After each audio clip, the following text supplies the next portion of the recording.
제가 오늘은 드디어 저의 다이어트 이야기를 나누고자 이렇게 영상을 준비하게 됐는데, 지금까지 많이 물으셨던 것들, 궁금해 하셨던 것들을 정리해서 나눠보도록 하겠습니다. 우선 제 키와 몸무게는요, 키는 160cm, 몸무게는 45에서 46kg 사이를 유지하고 있습니다. 최근에 저를 아셨던 분들은 제가 모태 마름인 줄 아시더라고요. 살면서 살쪄본 적이 한 번도 없을 것 같다고 말씀을 하시는데 절대 아니고요. 저는 오히려 살면서 날씬했었던 적이 없었어요. 늘. 엄청 뚱뚱하거나 고도비만은 아니었지만 항상 통통했었고, 초등학생 이후로는 4자는 구경도 못했고요. 중학교, 고등학교 늘 통통했었어요. 일단은 먹는 걸 너무 좋아했고 식담도 정말 많고, 몸무게로 말씀을 드리면 160이라는 키에 항상 58kg 이 정도였고, 고3 때는 이제 60kg를 넘었었던 것 같고요. 그리고 20대가 되면서 정말 수많은 다이어트를 해봤었어요. 원푸드 다이어트부터 한약 먹는 다이어트, 또 제가 지금까지 덴마크 다이어트는 총 4번을 해봤었고요. 정말 안 해본 다이어트가 없었던 것 같아요. 하지만 모든 다이어트는 요요가 항상 찾아왔고요. 빼도 많이 뺀 게 53, 52 이 정도였지만 돌아가는 데는 한순간 항상 그 걸음을 왔다 갔다 반복을 했었습니다. 20대는. 그때는 지금처럼 바른 다이어트 방법도 몰랐고 운동도 이렇게 하지 않았었고요. 지금 생각해보면 요요가 올 수밖에 없는 다이어트 방법들을 계속 되풀이했던 것 같아요. 이제 이렇게 다이어트를 제대로 하게 된 계기는, 사실 제 인생 최대 몸무게가 둘째 만삭 때, 그때 72kg를 찍었었어요. 근데 그 이유가 첫째 때는 모유수유를 하니까 많이 쪘지만 빠지더라고요. 그래서 그걸 믿고 둘째 임신했을 때 정말 어마하게 먹었습니다. 그랬더니 만삭 때 72kg를 찍고, 당연히 이제 모유수유를 하면 나중에 빠지겠구나 해서 너무 잘 먹었었는데, 둘째를 출산하고 모유수유를 1년 넘게 했는데도 58, 59에서 빠지지가 않는 거예요. 그런데 저희가 사실 가족 계획이 셋째까지 계획을 가지고 있었기 때문에, 원래라면 셋째를 낳고 나서 내 인생 마지막 다이어트는 그때 해야지 하는 마음이 늘 있었어요. 그런데 왜 그때 다이어트를 했냐면, 당시에 셋째가 너무 안 생기는 거예요. 그래서 내가 너무 임신에 집착을 하니까 안 되겠다, 이 집착을 내려놓고 이때 살을 빼자 하고 임신에 대한 집착을 조금 내려놓고자 다이어트를 하자, 이렇게 마음을 먹게 되었습니다. 그러면 제가 다이어트를 정말 제대로 성공하게 된 두 파트로 제가 나눴는데요.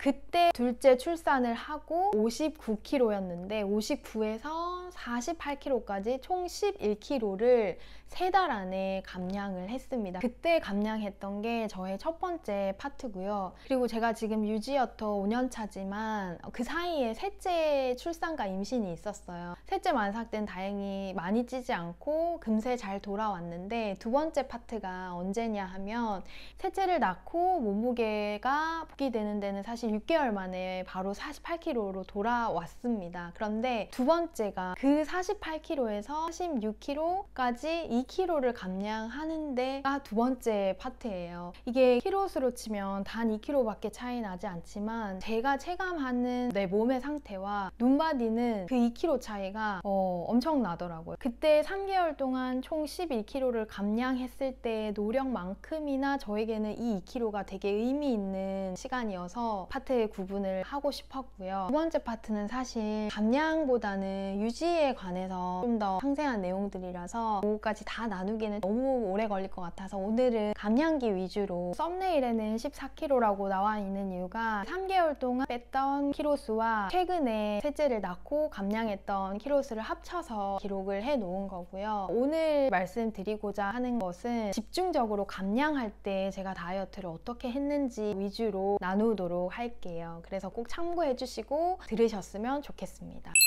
그럼 3개월 안에 11kg를 어떻게 뺐냐? 딱 두 가지입니다. 공복 유산소와 식단.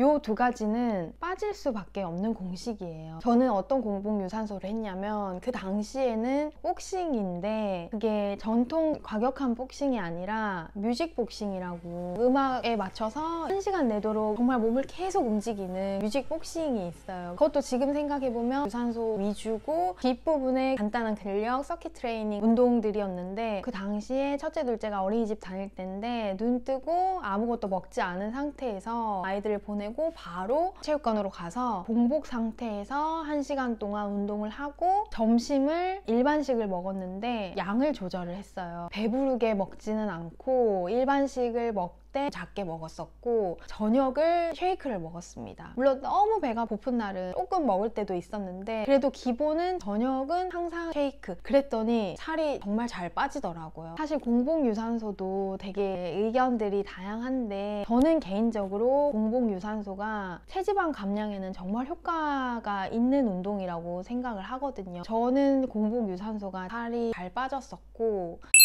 여기서 하나 더 꿀팁을 드리자면 공복에 카페인을 먹고 운동을 하게 되면 정말 체지방이 잘 탑니다. 대신에 위장이 약하신 분들은 조금 조심스러워요. 이제 빈속에 아무래도 커피가 들어가게 되면 속이 쓰리다거나 하시는 분들은 조심하셔야 되는데 그게 아니고 나는 카페인에 민감하지도 않고 위장도 튼튼하다 하시면 이 방법은 정말 제가 경험했기 때문에 효과가 좋습니다. 그래서 공복에 운동하시기 최소 30분 전에 라떼 이런 거는 절대 안 되고요. 혈당이 올라가는 음료는 되지 않고 아메리카노죠. 공복에 커피를 먹고 30분, 1시간 요 사이에 섭취를 하고 운동을 하게 되면 체지방으로만 에너지를 쓰거든요. 운동을 할 때. 그래서 정말 지방이 잘 탑니다. 그 방법은 제가 경험했던 다이어트 중에 가장 효과적이었던 방법이에요. 이렇게 해서 3개월 동안 총 11kg를 감량했습니다.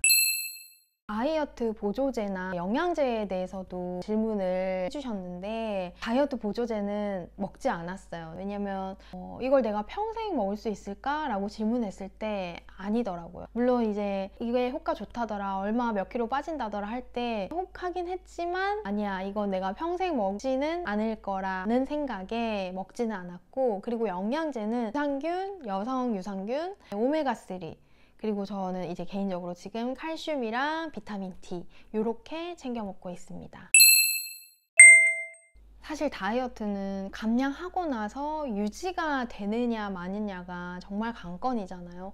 저도 성공을 했지만 이게 이제 다시 찌지 않아야 되니까. 근데 그러려면 운동은 필수예요, 사실은. 그래서 저도 이제 이사를 오면서 복싱을 못하게 되고 코로나도 있고 그 운동을 이제 홈트로 방향을 홈트를 하면서 쭉 유지를 해왔던 거고, 다이어트도 제일 중요한 마인드가 내가 이거를 평생 할 수 있을까? 이 질문을 항상 했던 것 같아요. 내가 이렇게 감량할 때는 운동을 정말 열심히 했는데 다 빼고 나서 운동을 놓아버리면 당연히 요요가 올 수밖에 없는, 그래서 사실은 운동 강도를 조절하는 것도 되게 중요해요. 왜냐면 내가 다이어트 기간 동안 내가 할 수 없는 나의 능력보다 더 많은 운동을 해버리면 나중에 체중 감량이 끝났을 때 놓아버리게 되는 경우가 있거든요. 그래서 감량을 하실 때 내가 이 운동을 살을 빼기 위해서 억지로 참고 하는 운동이 아니라 내가 정말 내 몸이 건강해지는 걸 느끼면서 아, 내가 이 운동을, 이 생활을 계속 해 나갈 수 있을까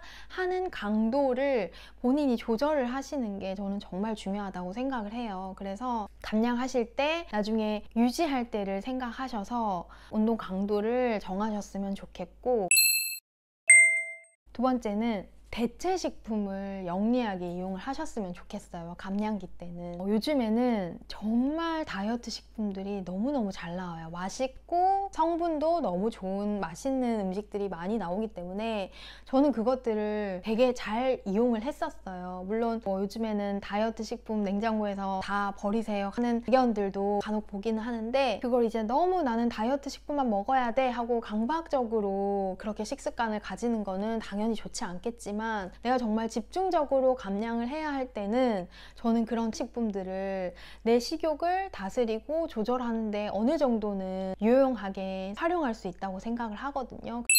저는 지금도 크게 식단 제한을 하지 않지만 신경 쓰는 것 두 가지가 당 섭취랑 단백질이에요. 단백질은 항상 의식적으로 많이 먹으려고 충분히 섭취를 해주려고 노력을 하고 있고, 당도 사실 지방을 먹어서 살이 찌는 게 아니거든요. 우리가 살이 찌는 이유는 들어보셨을 거예요. 탄수화물, 당도 이제 탄수화물이죠. 그래서 그거를 조금 조심을 하고 있고, 이것들을 당을 대체한 식품이라든지 또 편리하게 섭취할 수 있는 단백질이라든지 다이어트 식품들이 너무 잘 나오다 보니까 요것들을 영리하게 활용을 하셔서 감량하실 때는 분명히 도움이 될 거라고 생각합니다. 그리고 한 끼를 먹더라도 만족하실 수 있는 식사를 하셨으면 좋겠어요. 왜냐면 다이어트 하실 때 음식을 너무 제한해버리면 집착이 생겨요. 음식에 또 집착을 하게 되면 식욕이 또 올라요. 이게 또 악순환인 거죠. 그래서 너무 과도하게 지나치게 제한을 하지 마시고 정말 만족하실 수 있는 식사를 하시기를. 그리고 식단 얘기하면서 치팅에 대해서도 제가 꼭 말씀을 드리고 싶었는데, 아마 다이어트 해보신 분들은 입 터짐이라 그러죠. 정말 일주일 동안 노력해서 어느 정도 빼놨는데 주말에 못 참고 치팅한다고 폭식하다가 다시 원상태로 돌아와서 또 좌절하고 다시 또 빼고, 아마 그런 사이클을 반복해 보신 분들이 있으실 거예요. 이게 치팅의 의미가 조금은 달라진 게, 치팅을 내가 평소에 참았으니까 먹고 싶었던 거 다 먹어야지 하는 게 치팅이 절대 아닙니다.